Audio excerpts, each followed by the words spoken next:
Okay, very good. सो एक बार हम लोग इसको फिर से देखते हैं कि कैसे इसका reason of operation find out किया जा रहा है। थोड़ा सा डिफरेंट तरीका है। जनरली हम लोग ऐसे फाइंड आउट करते हैं जैसे मैंने यहाँ पे फाइंड आउट किया कि हम तीनों टर्मिनल का वोल्टेज फाइंड आउट कर लेते हैं। वोल्टेज फाइंड आउट करने के बाद ये पता कर लेते हैं कि ये फॉरवर्ड बायस है, ये रिवर्स बायस है और एक्टिव रीजन में ऑपरेट होगा कि किस रीजन में ऑपरेट होगा। लेकिन ये जो प्रॉब्लम था, 7th नंबर का प्रॉब्लम यहाँ पे जो हम लोगों ने लिया था, ये कुछ अलग ही है। और इसमें कुछ मतलब डायरेक्टली टर्मिनल्स के वोल्टेज का इंफॉर्मेशन नहीं दिया था।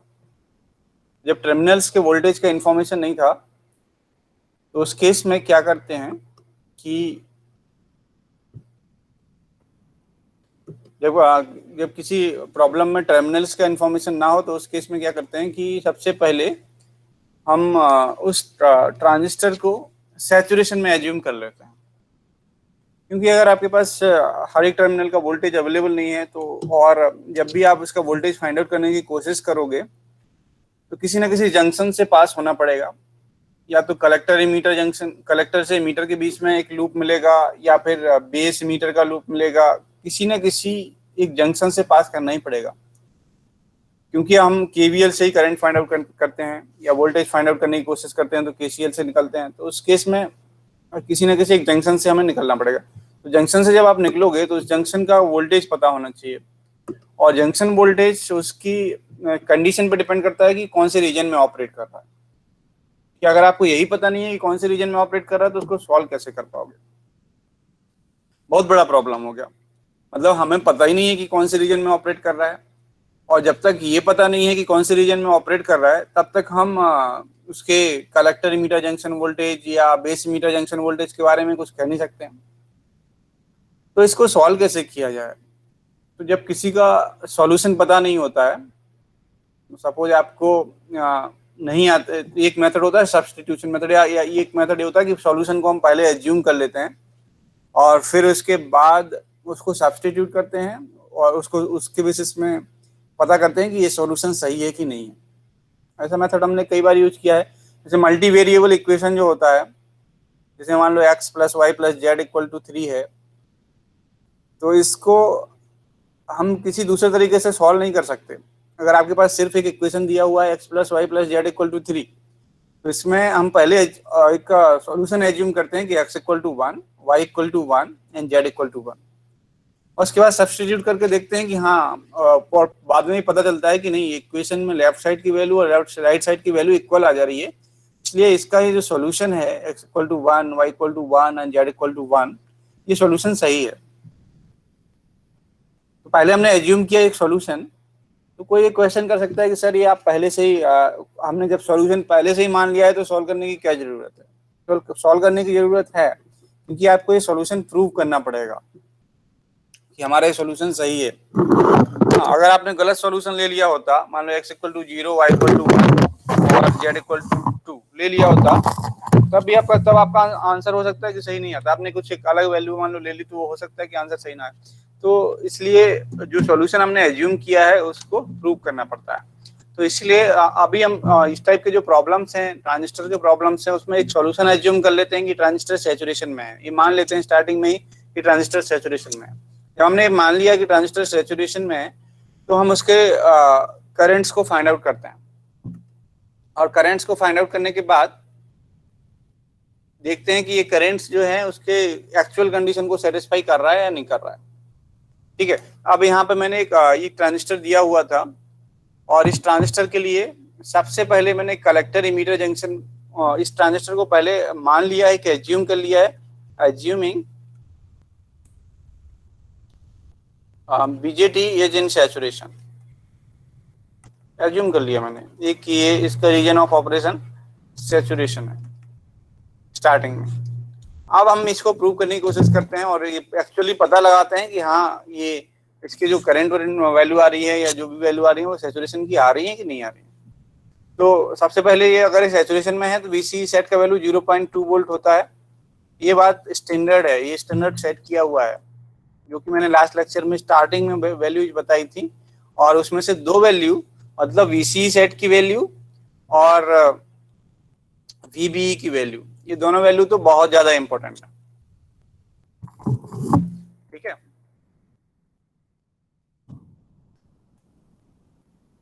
तो अब आपको क्या करना है इसके बाद, हैंग अप हो गया,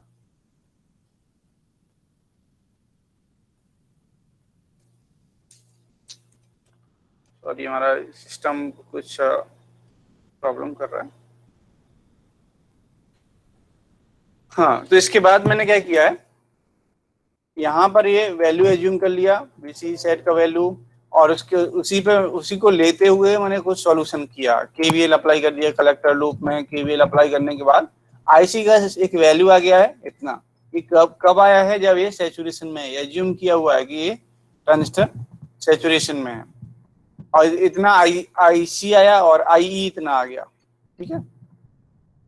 आईबी सैचुरेशन के लिए, सैचुरेशन के लिए आईबी निकाल लिया कि इतना वैल्यू होगा, होना चाहिए। अब हम क्या करते हैं कि आईबी को वेरीफाई करते हैं, ये आईबी सैचुरेशन का आ गया। अब आईबी को हम वेरीफाई कर सकते हैं एक और लूप लगा के। यहाँ पे हो रहा है ये वेरिफिकेशन ऑफ आईबी। अब हम एक्चुअली चेक कर रहे हैं कि आईबी कितना है।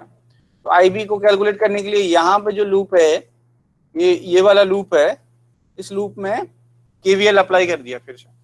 तो केवीएल इन बेस लूप, इसको मैं बेस लूप कहता हूँ क्योंकि ये बेस को टच करता है, और पिछले वाला जो लूप था उसमें बेस नहीं था, इसलिए उसको मैंने कलेक्टर लूप कहा था। अब ये जो लूप है, इस लूप में केवीएल अप्लाई किया, और केवीएल अप्लाई करने के बाद आईवी का वैल्यू 0.06 या 650 माइक्रो एम्पियर आया। अब मैं इसको कंपेयर करूंगा इसके साथ कि ये जो आईबी सेच रिक्वायर्ड था, मतलब सैचुरेशन में आने के लिए कम से कम इतना करंट फ्लो होना चाहिए, उतना करंट है कि नहीं है। तो यहाँ पे चेक करने पे पता चल रहा है कि यहाँ पे आपको 0.039 मिली एम्पियर चाहिए था, और यहाँ 0.06, तो कौन सा कम है, मतलब 0.03 है कि 0.06 है। आपका जो एक्चुअली आया है वो वैल्यू उससे भी ज्यादा है जितनी चाहिए थी सैचुरेशन के लिए। सैचुरेशन के लिए मिनिमम इतना करंट चाहिए था, इतने से ऊपर ही ये सैचुरेशन में होगा।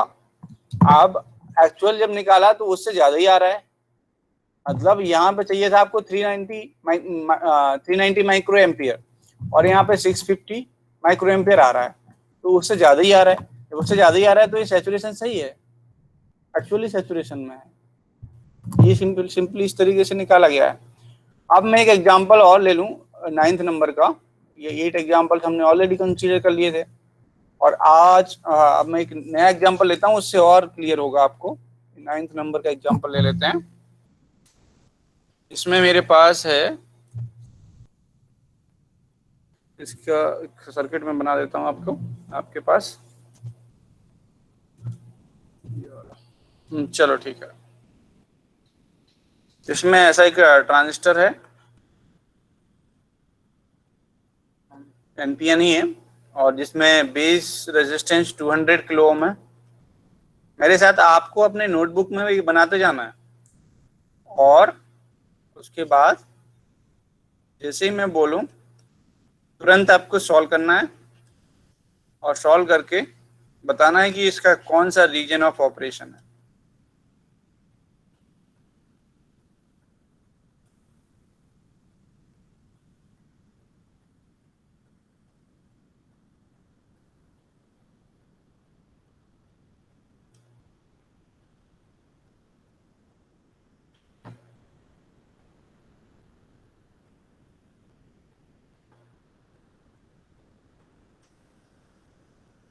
इस तरीके से कुछ कनेक्शंस दिए हुए हैं, और ट्रांजिस्टर के लिए बीटा का वैल्यू दिया है 100। इसी सर्किट को इस तरीके से भी बनाया जा सकता है।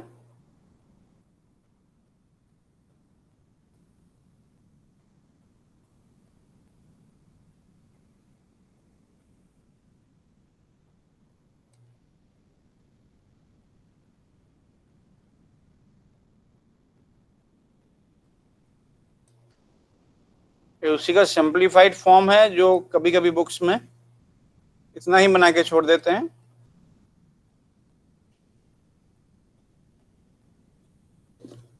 ऊपर 10 वोल्ट लगा हुआ है 3 के रेजिस्टेंस, और इधर बेस में 5 वोल्ट लगा हुआ है 200 किलो ओम रेजिस्टेंस के साथ, ऐसा। ठीक है,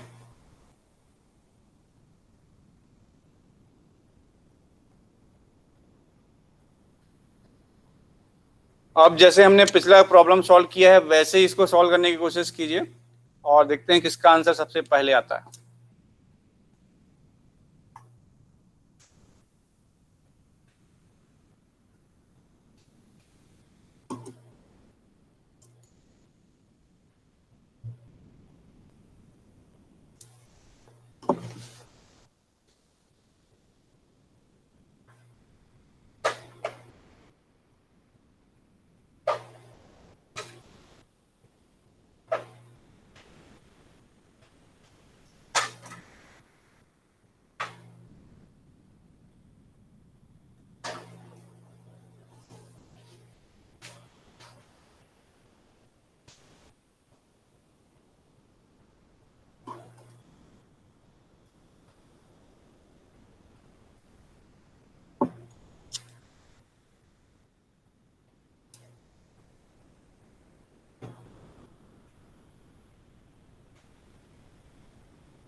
ठीक है, साइमल्टेनियसली मैं भी वही कोशिश करता हूँ।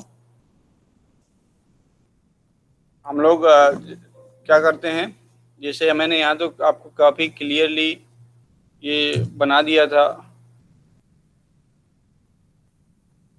हम सब साथ चलेंगे। ठीक है, तो मैं एक सबसे पहले केवीएल लगाता हूँ। एज्यूमिंग ये एनपीएन ट्रांजिस्टर है, एनपीएन बाइपोलर जंक्शन ट्रांजिस्टर, एच एन सैचुरेशन। सैचुरेशन एज्यूम करके स्टार्ट करते हैं। KVL in collector loop.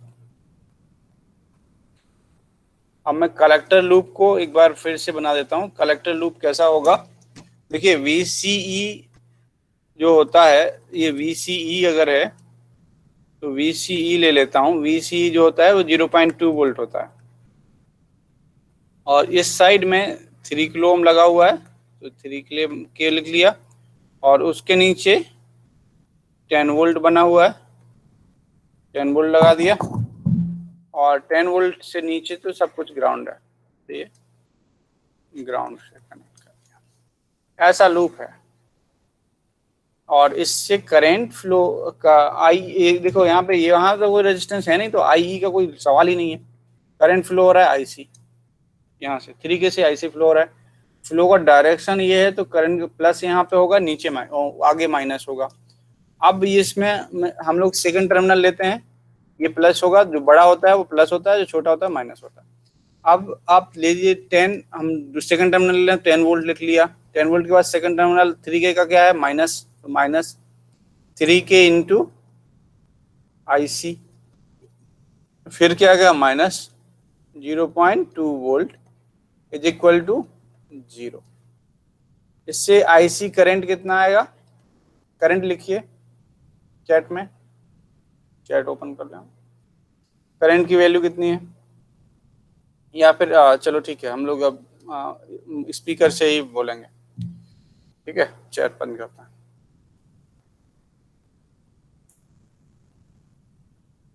कितना वैल्यू आया IC का इससे,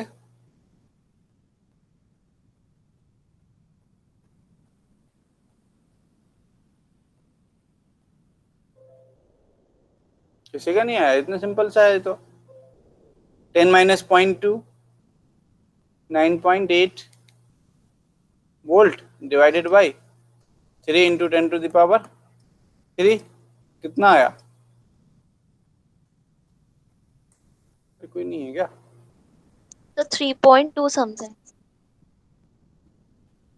okay 3.2 what, 3.2 milli ampere. Yes sir. Milli ampere current है, एम्पियर्स में आएगा, मिली एम्पियर्स में आ गया करंट। 3.2 मिली एम्पियर करंट ये आईसी सैचुरेशन है, मतलब इतनी सैचुरेशन में आईसी करंट फ्लो होगा। और मिनिमम आईबी सेट होता है आईसी डिवाइडेड बाई बीटा। तो हम 3.2 मिली एम्पियर को अगर 100 से डिवाइड कर देंगे कितना बचेगा, ये हो जाएगा 3.2 इंटू 10⁻⁻5, है ना। -3 यहाँ से था, 10⁻² ऊपर जाएगा तो इतना आएगा, इतने एम्पियर, या 0.32 माइक्रो एम्पियर। ठीक है, इतना आ गया। अब हमें लगाना है केवीएल इन बेस लूप।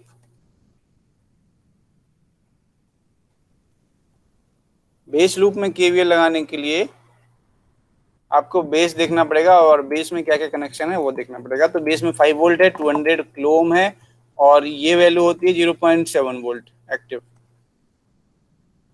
ठीक है, तो 0.7 वोल्ट, तो ये 5 वोल्ट लगा लो फटाफट। यहाँ पे नया इसका इक्विवेलेंट सर्किट बना देते हैं।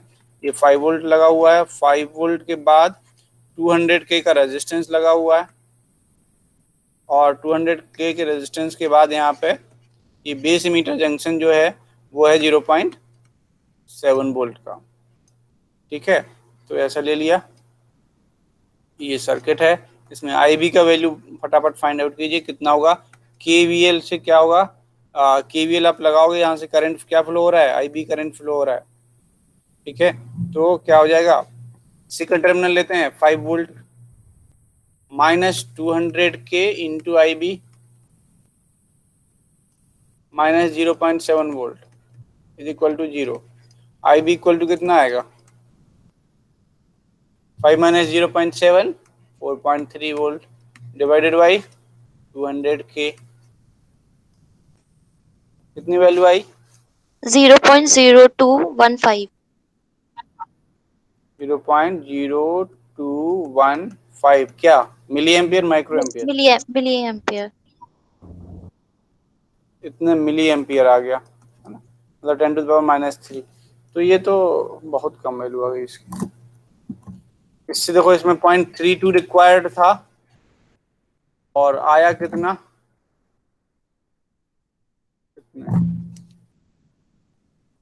इतने मिली एम्पियर। तो माइक्रो एम्पियर में तो और भी कम होगा,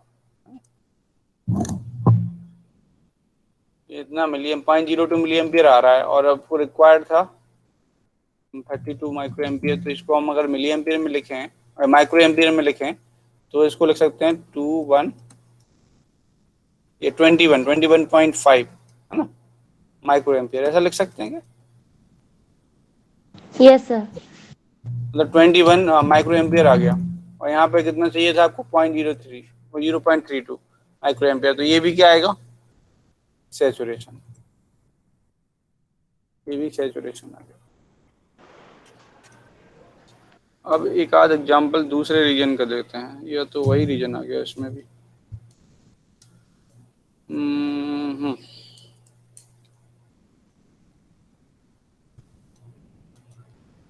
ये भी आ गया सैचुरेशन, क्योंकि आपकी जो वैल्यू है आईबी की वो रिक्वायर्ड वैल्यू से ज़्यादा वैल्यू आ गई है।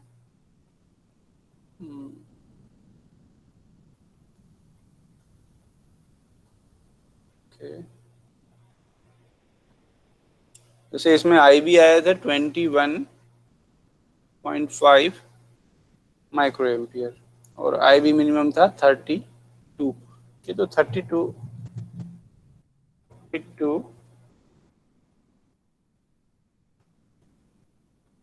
32 माइक्रो एम्पियर आना चाहिए था। ये तो क्या गड़बड़ है यहाँ पे कुछ, ये वैल्यू सही है, 9.83 3.2 मिली एम्पियर हो गया, 3.2 10⁻³ 10⁻⁵। तो ये मैंने गलत ये कर दिया था, ये 32 माइक्रो एम्पियर होगा, यस सर। है ना।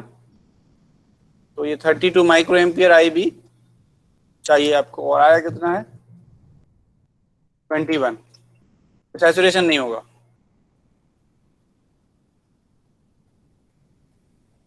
तो क्या है कि ये जो IB है, ये IB मिनिमम IB आपको इतनी चाहिए, मिनिमम सैचुरेशन के लिए इतना IB मिनिमम चाहिए। इससे कम IB आता है तो सैचुरेशन नहीं होगा, इससे ज्यादा आता है तभी सैचुरेशन होगा। ठीक है, लास्ट केस में क्या था, इससे पहले वाले केस क्वेश्चन था, इसमें क्या था कि IB का वैल्यू IB मिनिमम से ज्यादा था। जो IB यहाँ पे आया है आपके पास, ये IB मिनिमम से ज्यादा था। जो मिनिमम ऊपर आया रिक्वायर्ड था, इसमें इसमें कितना रिक्वायर्ड था, कितना 0.039, और आया कितना है 0.06, 0.03 से 0.06 बड़ा है, तो क्या था, ये सैचुरेशन में आ गया था। अब IB क्या, यहाँ पे IB है आपका कम, इस केस में कम आया है, IB is less than IB minimum, IB minimum से कम है, इसलिए ये क्या होगा, एक्टिव रीजन में होगा। अब आप कहोगे कट ऑफ क्यों नहीं सर, मतलब सैचुरेशन तो ठीक है, सैचुरेशन का कंडीशन फुलफिल नहीं हो रहा है तो सैचुरेशन नहीं होगा, लेकिन ये एक्टिव रीजन में होगा। कट ऑफ कब होता है, जब IB नेगेटिव हो या IB 0 हो, उस केस में कट ऑफ होगा। ठीक है, तो ये एक्टिव रीजन इसका आंसर होगा एक्चुअली। आप कंफ्यूज मत होना, वो कंफ्यूजन किस लिए, गलत किस लिए हो गया था, क्योंकि मैंने यहाँ पे ये वैल्यू गलत लिख दी थी, किसी ने बोला भी नहीं कि गलत है। Okay, no problem. अब हम चलते हैं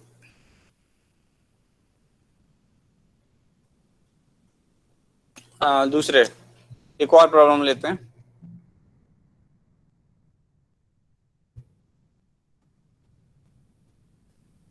उसको आपको बताना है, ठीक है, कौन से रीजन में है ये आपको ही बताना है। मैं सिर्फ और सिर्फ उसका डायग्राम बना दे रहा हूँ। ये 5 वोल्ट,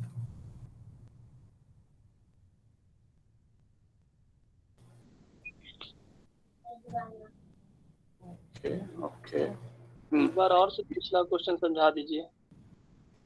एक बार और, हाँ एक बार और, मैं ये वाला क्वेश्चन बता रहा हूँ फिर से, ठीक है। एक और क्वेश्चन ले रहा हूँ, एक और क्वेश्चन समझा देता हूँ। देखो ये ट्रांजिस्टर तो आपको पता ही है कि ये NPN ट्रांजिस्टर है, और इसमें इसके बेस में 200K का रेजिस्टेंस लगा हुआ है, और इसके कलेक्टर में 3K रेजिस्टेंस लगा है। यहाँ कलेक्टर के लिए सप्लाई 10 वोल्ट है, बेस में सप्लाई 8 वोल्ट है, और इसमें 2 किलो ओम का रेजिस्टेंस लगा है। ऐसा कुछ कनेक्शन है, ग्राउंडेड है। इसके बारे में बताइए कि ये कौन से रीजन में है। जिसको समझ में आ गया है वो अपने नोटबुक में स्टार्ट कर दीजिए कैलकुलेशन सॉल्व करना, और जिसको नहीं समझ में आया है वो मेरे साथ सॉल्यूशन कर सकते हैं। ठीक है, तो ये क्वेश्चन नंबर 10 होगा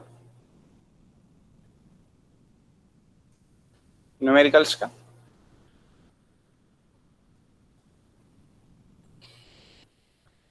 तो इसमें जो प्रोसेस है वो प्रोसेस क्या है कि सबसे पहले हम कलेक्टर लूप लेते हैं और एज्यूम करते हैं, इसका बीटा भी चाहिए होगा हमें, तो बीटा इक्वल टू 100 है। Assuming BJT is in saturation,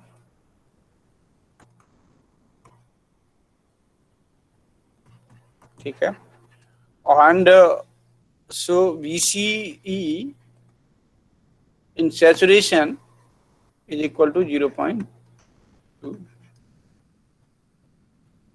अब KVL in collector loop,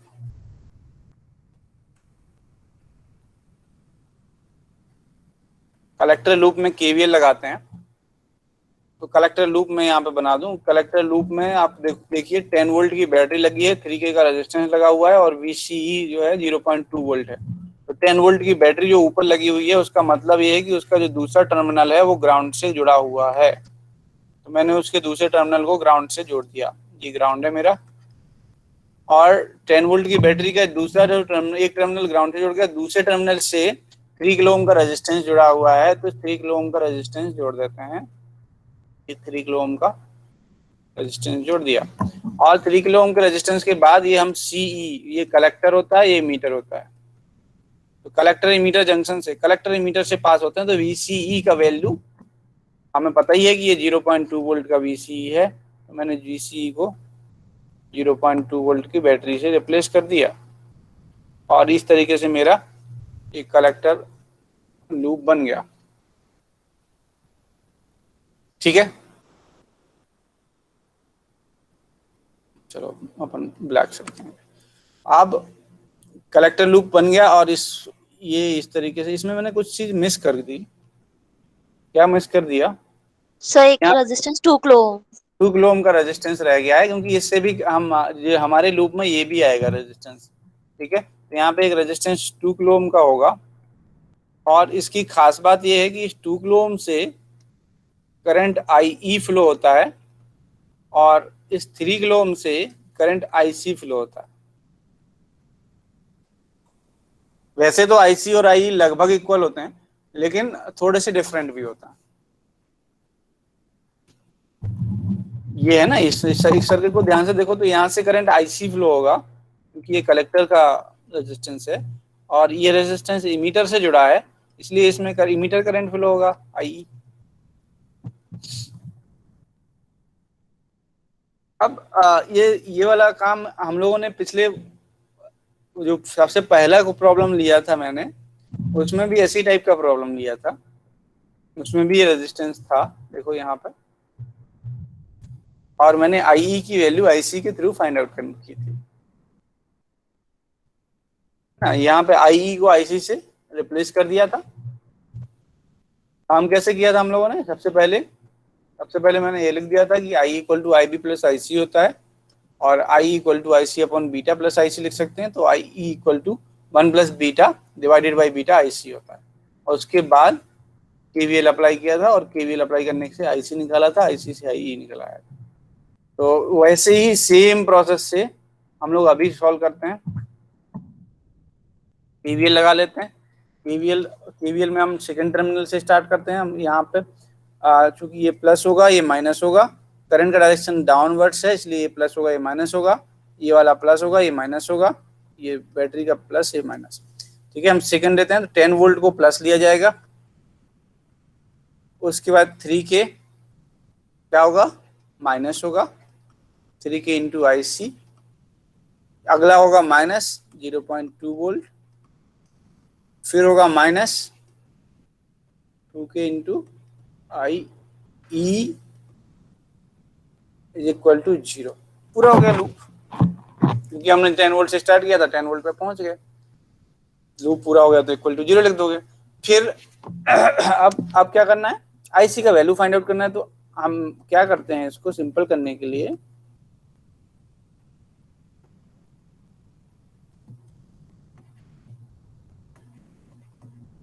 इसको लिख लेते हैं 1 plus beta divided by beta into IC। ठीक है, तो 10 volt substitute 3K into IC minus, तो 10 माइनस 0.2 वोल्ट हो गया, तो ये माइनस 0.2 वोल्ट माइनस कर देंगे, और फिर 2K 1 plus beta means 101 divided by 100, तो 2K 1 plus 100 divided by 100 into IC equal to 0। इसको सॉल्व करके बताइए IC का वैल्यू कितना आएगा। हाँ, ये क्या कुछ होगा, 10 माइनस 0.2, तो बचता है 9.8 volt divided by something, some value which will result in, कितना आया IC का? IC की वैल्यू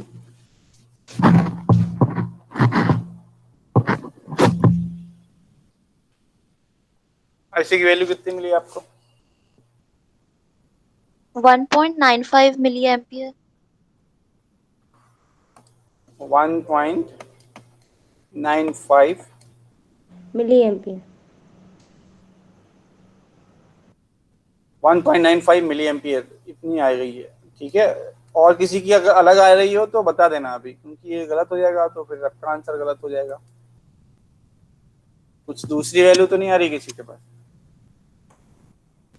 कोई प्रॉब्लम नहीं है। ये आईसी सैचुरेशन है, तो आई बी सेट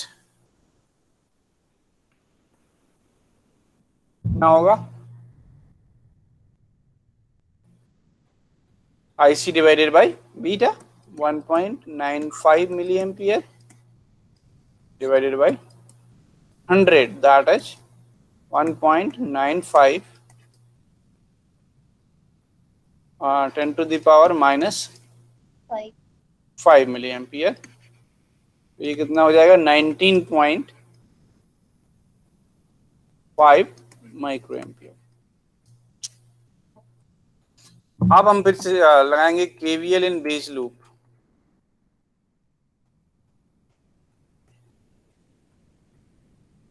बेस लूप लेकर बनाते हैं, फिर बेस लूप में क्या क्या है? बेस लूप में सर भी IB सेट एम्पियर में नहीं होगा, क्योंकि 1000 तो हमने काउंट ही कर लिया है -5 में। 1000 आपने, अच्छा ये एम्पियर होगा, बिल्कुल सही। ये वाला माइक्रो एम्पियर सही है ना? क्योंकि मैंने इसके पावर्स हटा दिए हैं तो माइक्रो एम्पियर में होगा। ओके, तो ये अब हम बेस लूप बनाते हैं। बेस में 8 वोल्ट है, 200 के है, 2 के है। ओके, सो सबसे पहले यहाँ पे 8 वोल्ट बना दिए और 200 के है, जिसमें से IB फ्लो होता है, और यहाँ पे एक VBE है। VBE का वैल्यू है 0.7 वोल्ट, और एक रेजिस्टेंस है फिर से, कितना वैल्यू का है ये? 1 के 2 के 2 के का 2 के का है, इसमें से IE फ्लो होता है। ऐसा है हमारा बेस लूप। देख लो आप सर्किट को, आपके सामने सर्किट है, ये सर्किट है, 8 वोल्ट है, उसके बाद 200 के है, फिर उसके बाद ये वाला बेस मीटर जंक्शन है, और इसके बाद 2 के है, फिर ग्राउंड है। तो यही मैंने बनाया है यहाँ पे, देखो 2 के है, फिर ग्राउंड है, तो ग्राउंड को भी बना देता हूँ, ठीक है। ये लूप हो गया, ये वाला लूप है। लूप में KVL लगाएंगे तो सेकंड टर्मिनल लेके चलते हैं, तो सेकंड टर्मिनल ये है आपका प्लस है, और ये माइनस है, ये प्लस है, ये माइनस है, ये प्लस है, ये माइनस है, ये प्लस होगा, ये माइनस होगा। और 8 वोल्ट्स माइनस 200 के है ना, ये 200 ओम नहीं है, 200 किलो ओम है। 200 के into IB minus 0.7 volt minus 2 के into IE equal to 0। IE को भी आपको IB के टर्म्स में लिखना है, तो थोड़ा सा लिख लेते हैं। क्या हो जाएगा? 8 माइनस 0.7 जाता है 7.3 वोल्ट माइनस 200 के इंटू IB माइनस 2 के IB प्लस IC, या फिर IC को लिखा सकता है beta times IB। IC equal to beta into IB होता है, इक्वल टू 0। ओके, अब इसको और सॉल्व कर लीजिए। 7.3 वोल्ट माइनस 200 के IB माइनस 2 के into 101 into IB, beta equal to 100 है, इक्वल टू 0, 101 है ये। इसको सॉल्व करके बताइए IB का वैल्यू कितना आ रहा है? 7.3 वोल्ट डिवाइडेड बाय, ये हो गया 200 के, और प्लस ये क्या हो जाएगा? 202 के, मतलब 101 इंटू 2 हो जाएगा ना, 202। कितना आंसर आ रहा है?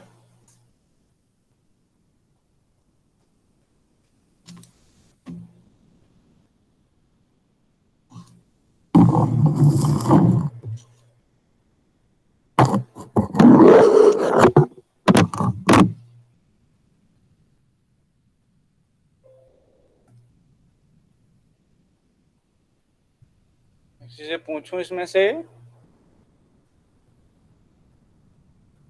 Sir 0.018 milli ampere. Yes sir. ठीक है, 0.018, 0.018 मिली एम्पियर, तो मतलब 18 माइक्रो एम्पियर कर सकते हैं इसको। 1 2 3 3 पॉइंट्स के बाद अब इसको 18 माइक्रो एम्पियर कहा जा सकता है।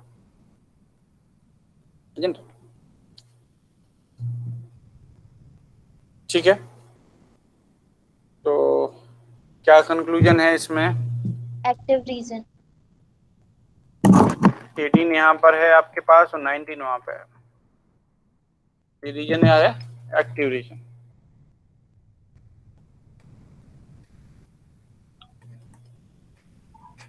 एक्टिव ही क्यों आया सर? एक्टिव इसलिए क्योंकि आईबी का वैल्यू जो है वो आईबी मिनिमम से कम है। आईबी मिनिमम यहाँ पे फाइंड आउट किया आपने, आईबी ये वाला। और कोई IB रीजन नहीं स्टेप। हो सकता सर? हाँ, एक्टिव को छोड़ के कोई और रीजन नहीं मतलब पॉसिबल है? ये जैसे सैचुरेशन हुआ नहीं, क्योंकि सैचुरेशन इसलिए नहीं होगा, सैचुरेशन के लिए मिनिमम इतना करंट चाहिए। जी ठीक जी है, सैचुरेशन का आपने निकाल लिया और उतना नहीं आ रहा तो सैचुरेशन पॉसिबल नहीं है। और तीसरा रीजन होता है कट ऑफ। जी तो कट ऑफ इसलिए नहीं होगा, कट ऑफ में करंट जीरो होता है, रिवर्स बायस होता है जंक्शन। जी जी तो जी यहाँ पे जीरो करंट नहीं है या नेगेटिव करंट नहीं है, तो ये कट ऑफ नहीं है। जीरो अगर आ जाती हाँ, तब ये कट हो ऑफ हो। जाता कट ऑफ। हाँ, तब कट ऑफ हो जाता, जीरो या नेगेटिव। माइनस भी आती तभी भी है ना?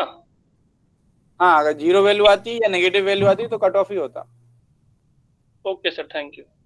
Okay, okay sir yes. Sir ये जो बेस लूप आपने बनाया है सर उसमें सर जो टर्मिनल्स को प्लस माइनस लिखा था 0.7 के बाद जो नेगेटिव से है तो रेजिस्टेंस वो नेगेटिव नहीं होगा मतलब करंट का जो डायरेक्शन देखते हैं, करंट का डायरेक्शन देखना पड़ता है। करंट का डायरेक्शन उसमें ऊपर से नीचे की तरफ है, ये आई का डायरेक्शन, यस सर। इसलिए उसमें प्लस माइनस वैसा होगा। करंट अगर जिस जहाँ से स्टार्ट हो रहा है और जहाँ पे जिस तरफ जा रहा है उस तरफ, जहाँ से स्टार्ट होता है वो प्लस होता है, जिस तरफ जा रहा है वो नेगेटिव होता है। आपको हमेशा करंट का डायरेक्शन देखोगे, करंट के डायरेक्शन से ही प्लस माइनस रेजिस्टेंस में डिसाइड होगा कि किस तरफ प्लस होगा किस तरफ माइनस होगा। ठीक है, समझ में आया मैं क्या कह रहा हूँ? कि आपको करंट का डायरेक्शन देखना है। इमीटर से करंट नीचे की तरफ जाएगा, ये एनपीएन ट्रांजिस्टर है। एनपीएन ट्रांजिस्टर में क्या होता है कि इमीटर से करंट मतलब इमीटर से करंट निकलता है। क्या होता क्या है कि एनपीएन ट्रांजिस्टर जो है ना उसमें इलेक्ट्रॉन्स मूव करते हैं। से एनपीएन है आपके पास, हाँ, और ये वाला जंक्शन क्या होगा? फॉरवर्ड बायस होगा एक्टिव रीजन में। ये जंक्शन फॉरवर्ड बायस होगा ना, ऐसा होगा। एन से छोटे बैटरी मतलब ऐसा। ये जंक्शन जब फॉरवर्ड होगा तो इलेक्ट्रॉन्स कैसे होंगे? यहाँ से रिपेल होंगे, इलेक्ट्रॉन के फ्लो का डायरेक्शन ऐसा होगा ना, इलेक्ट्रॉन ऐसे ही फ्लो होगा। तो करंट इलेक्ट्रॉन के फ्लो के अपोजिशन में, अपोजिट डायरेक्शन में फ्लो होता है। Yes sir. करंट ऐसा फ्लो होगा। इसमें इमीटर ये है, बेस ये है, कलेक्टर ये। तो इमीटर से करंट निकलता है, ओके सर। तो वही यहाँ पे हो रहा है, इमीटर से करंट डाउनवर्ड जा रहा है। ये आई का डायरेक्शन इसलिए मैंने ऐसा बनाया है, और जैसा डायरेक्शन है वैसा ही प्लस माइनस लगाया है। ठीक है, यस सर। टाइम तो हो गया है आज का, तो हम लोग यहाँ पे एंड करते हैं। आप शायद कोई भी प्रॉब्लम हो इस टाइप का तो आप सॉल्व कर पाओगे। हम लोग यहाँ इसके बाद कॉमन बेस और कॉमन इमीटर और कॉमन कलेक्टर पे थोड़ा सा और एक बार डिटेल लेंगे नेक्स्ट क्लास में, कि कॉमन बेस, कॉमन इमीटर और कॉमन कलेक्टर के कुछ प्रॉब्लम्स अगर हैं तो उनको हम कैसे सॉल्व करते हैं।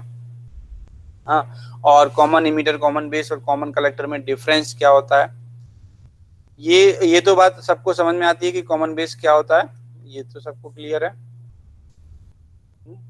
जैसे अगर बेस कॉमन है इनपुट आउटपुट में, ये कॉमन बेस होगा, ये इस टाइप का डायग्राम है। अगर आपका इनपुट और आउटपुट के बीच में इमीटर कॉमन है तो कॉमन इमीटर होगा, इस टाइप से अगर बना हुआ है। इनपुट आउटपुट कई लोगों को समझ में नहीं आता कि इनपुट आउटपुट है क्या। अभी ये जो सर्किट है इसमें इनपुट आउटपुट दिखाया ही नहीं है, ये बायसिंग था केवल। मैंने ये जो सर्किट बनाया था इसमें इनपुट आउटपुट नहीं शो किया हुआ है, इसमें सिर्फ बायसिंग दिखाया है। मतलब बैटरी जो उसको ट्रांजिस्टर का रीजन ऑफ ऑपरेशन सेट करने के लिए डीसी सप्लाई कनेक्ट हुई है। इनपुट आउटपुट का मतलब है कि एसी इनपुट जिसको एम्पलीफाई करना है वो कहाँ पे लगेगा, ठीक है। तो एसी इनपुट यहाँ अगर आप यहाँ इससे देते हैं इमीटर से और कलेक्टर से लेते हैं तो वो कॉमन बेस हो गया। अगर आप यहाँ पे ये बेस में इनपुट देते हैं और कलेक्टर से आउटपुट लेते हैं तो कॉमन इमीटर हो गया। ये एक्चुअली ये एनपीएन ये इधर ये वाला एरो यहाँ पर रहेगा क्योंकि इमीटर से इनपुट होता है, ये बेस है और ये कलेक्टर, ठीक है। ये कॉमन इमीटर हो गया। और कॉमन कलेक्टर कैसा होता है, कॉमन कलेक्टर में इमीटर अगर आपका इमीटर से बेस से इनपुट होगा और इमीटर से आउटपुट होगा, अगर एनपीएन है तो ऐसा, और कलेक्टर भी कॉमन रहेगा। ये कॉमन कलेक्टर कॉन्फ़िगरेशन है, ठीक है। तो अब यहाँ पे देखो कॉमन बेस जब है, कॉमन बेस में इनपुट रेजिस्टेंस के बारे में कमेंट करके देखते हैं। इनपुट रेजिस्टेंस तीनों में कंपेयर करके देखते हैं इनपुट रेजिस्टेंस कैसा होगा। कॉमन बेस में क्योंकि ये एक पीएन जंक्शन है जो कि फॉरवर्ड बायस में होता है, इमीटर बेस जंक्शन आता है इनपुट में, फॉरवर्ड बायस इमीटर जंक्शन है, तो इसका जो इनपुट रेजिस्टेंस होगा वो बहुत कम रहेगा। और इसके इनपुट में भी एक फॉरवर्ड बायस पीएन जंक्शन ही आ रहा है तो इसका भी लो रहेगा। और जबकि इसमें देखेंगे तो ये रिवर्स बायस आता है, reverse bias base collector junction इसमें आता है, तो इसका इनपुट रेजिस्टेंस हाई रहेगा, ठीक है। इनपुट रेजिस्टेंस के बारे में कुछ समझ में आ रहा है क्या कर रहा हूं मैं? क्योंकि कॉमन बेस जब होता है तो इमीटर बेस जंक्शन इनपुट में आता है, इमीटर से इनपुट होता है, बेस कॉमन होता है, तो emitter base junction forward bias रखते हैं हम लोग। एम्पलीफायर के लिए हम लोग जो भी एनालिसिस करते हैं जनरली एम्पलीफायर के को ही लेके करते हैं, तो ये इनपुट रेजिस्टेंस इस तरीके का होगा। आउटपुट रेजिस्टेंस के बारे में अगर सोचें, आउटपुट इम्पीडेंस या आउटपुट रेजिस्टेंस दोनों सिमिलर चीजें हैं, तो इसका आउटपुट इम्पीडेंस हाई होगा क्योंकि यहाँ पे क्या है, रिवर्स बायस है। इसका आउटपुट इम्पीडेंस मॉडरेट होगा क्योंकि इसमें एक रिवर्स बायस और फॉरवर्ड बायस दोनों पड़ रहे हैं। एक यहाँ पे जंक्शन रिवर्स बायस है, यहाँ पे जंक्शन फॉरवर्ड बायस, और यहाँ पर क्या होगा, लो होगा आउटपुट, क्योंकि आउटपुट में ये वाला जंक्शन आता है, ठीक है। तो इनपुट आउटपुट के बारे में इस तरीके का कुछ रेजिस्टेंस के बारे में हम लोग कह सकते हैं कंपैरिजन करने के लिए, कॉमन बेस, कॉमन इमीटर और कॉमन कलेक्टर का। ये कॉमन, यस सर हम लोग की सर नेक्स्ट क्लास है 10:40 से लिंक आ चुकी है। ओके विल स्टॉप आज, पता नहीं, ठीक है हम लोग यहाँ पे स्टॉप करते हैं। ये बात बाद में कभी नेक्स्ट क्लास में डिस्कस करेंगे कि कॉमन बेस, कॉमन इमीटर और कॉमन कलेक्टर में क्या डिफरेंस होता है। Okay, thank you for joining. Thank you okay sir. Sir, thank you. Thank you sir.